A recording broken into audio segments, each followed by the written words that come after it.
नमस्कार। 4 दिन पहले जब फिल्म आदिपुरुष का टीजर रिलीज हुआ, तब से लेके अभी तक चारों तरफ एक हंगामा है, एक शोर है। फिल्म इंडस्ट्री में, चैनल्स में, जर्नलिज्म में, एडवर्टाइजर्स में, संत समाज में चारों तरफ एक शोर है। चारों तरफ डिबेट्स हो रही है, चारों तरफ भली बुरी बातें कही जा रही हैं। मेरे पास भी सैकड़ों फोन आए होंगे, सभी चैनल्स से फोन आए, जितने सभी जर्नलिस्ट हैं, बड़े बड़े जर्नलिस्ट, और सभी के फोन आए। They wanted my reaction on that, on the teaser, कि आपको कैसा लगा, आपके क्या रिएक्शन है, आप क्या सोचते हैं इस बारे में। मैं आपको सच बताऊं, मैंने एक भी शब्द किसी से नहीं कहा, मैंने बात ही नहीं की उस विषय में। मैंने कहा नहीं, मुझे कुछ नहीं कहना है। लेकिन मुझे लगा कि मुझे आपसे कुछ बात तो करनी चाहिए, आपसे करनी चाहिए। मेरे मन में बहुत सारी बातें बहुत सारे समय से आती रही हैं,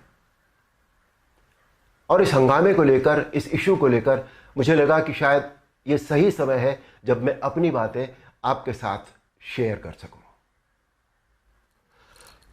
दोस्तों, ध्यान से सुनिएगा। रामायण, महाभारत, श्रीमद् भागवत जैसे जितने भी ग्रंथ हैं, शास्त्र हैं, यह हमारी सांस्कृतिक और धार्मिक धरोहर है। यह हमारी संस्कृति है, यह हमारी जड़ है। सारी मानव सभ्यता के लिए यह नींव के समान है, और न तो नींव को हिलाया जा सकता है और न ही जड़ को बदला जा सकता है। नींव या जड़ से किसी भी तरह का खिलवाड़, किसी भी तरह की छेड़छाड़ बिल्कुल भी ठीक नहीं है। हमें इन शास्त्रों से संस्कार मिलते हैं, जीवन का आधार मिलता है। ये धरोहर ही हमें जीने की कला सिखाती है। हमारी संस्कृति विश्व की सबसे प्राचीन संस्कृति है। हमारी हर पीढ़ी इसे युगों युगों से आत्मसात करती आ रही है, जिसका सबसे बड़ा एग्जाम्पल है 2.5 साल पहले जब कोरोना आया था, तो कोरोना ने लोगों की धार्मिक भावनाओं को तब से लेकर आज तक और भी प्रबल कर दिया है। हमारी धार्मिक परंपराओं और मान्यताओं को और अधिक पुष्ट किया है इस महामारी ने। टीवी पर जब धारावाहिक रामायण प्रसारित हुई थी कोरोना के दौरान, तो रामायण ने एक विश्व रिकॉर्ड बनाया। आप सब जानते हैं, हम सब जानते हैं, ये एक बहुत बड़ा संकेत है हमारी मान्यताओं और परंपराओं की प्रामाणिकता का। इस बार यानी 2020 में रामायण आज की युवा पीढ़ी ने भी देखी, और 35 साल पहले बनी रामायण को पूरी श्रद्धा और आस्था से देखा, समझा और आत्मसात किया। आज जो बेहिसाब लोग मुझसे मिलते हैं, उनमें सबसे ज्यादा संख्या टीनेजर्स की होती है। दोस्तों, 500 साल के संघर्ष, अथक प्रयत्न और जद्दोजहद के बाद, न जाने कितना रक्त बहाने के बाद, हमें राम मंदिर के पक्ष में निर्णय मिला, और वहां एक भव्य मंदिर का निर्माण हो रहा है, जो 2024 तक पूरा भी हो जाएगा। अप्रिशिएट करने वाली बात यह है कि मंदिर को भव्यता देने के साथ साथ उसकी आत्मा और मौलिकता को ज्यों का त्यों रखकर यह मंदिर बन रहा है। हमें अपनी सभी सांस्कृतिक और धार्मिक धरोहरों और मान्यताओं को जैसी वो हैं वैसी ही बनाए रखना चाहिए। उनमें किसी भी तरह के बदलाव की न तो जरूरत है, न करना चाहिए, और न ही किसी और को करने देना चाहिए। भला कोई अपनी नींव हिलाता है क्या? कोई अपनी जड़ें बदलता है क्या?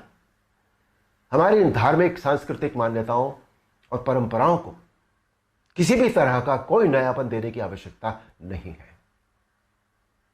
देखिए, मेरा प्रयास और कर्म तो यही है कि मैं इस जनरेशन को और अगली पीढ़ी को भी वही सिखाऊं, वही बताऊं, वही दिखाऊं जो वास्तव में सत्य है, शाश्वत है और सनातन है।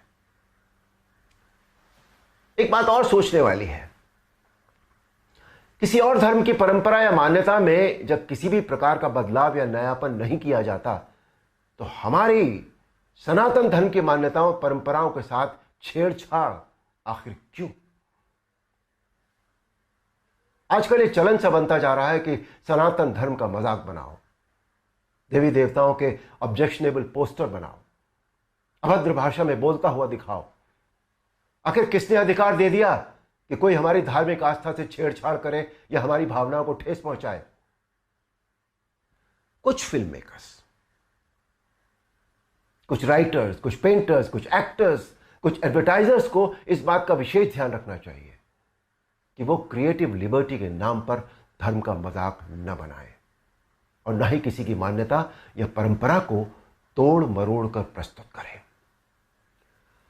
दोस्तों, ये किसी राजनीतिक पार्टी या धर्म के लिए नहीं, बल्कि पूरे देश के लिए एक स्वाभिमान बढ़ाने वाली बात है कि आज हमारे प्रधानमंत्री श्री नरेंद्र मोदी जी के नेतृत्व और कुशल मार्गदर्शन में देश के कोने कोने में सांस्कृतिक, धार्मिक और ऐतिहासिक धरोहरों को पुनः पहचान मिल रही है। स्थान स्थान पर कॉरिडोर बनाए जा रहे हैं जिनसे हमारी इन धरोहरों की रक्षा भी हो रही है, उनका पुनर्निर्माण भी हो रहा है, साथ ही उनकी मौलिकता भी यथावत रखी जा रही है। मोदी जी, ये देश सदैव आपका ऋणी रहेगा। मेरा अनुरोध है आप सबसे कि आप सब पूरी सक्रियता और जागरूकता के साथ अपनी अमूल्य सांस्कृतिक, धार्मिक मान्यताओं और धरोहरों को सहेज कर संभाले रखने का संकल्प करें और दूसरों को भी इसके लिए प्रेरित करें। धन्यवाद। नमस्कार।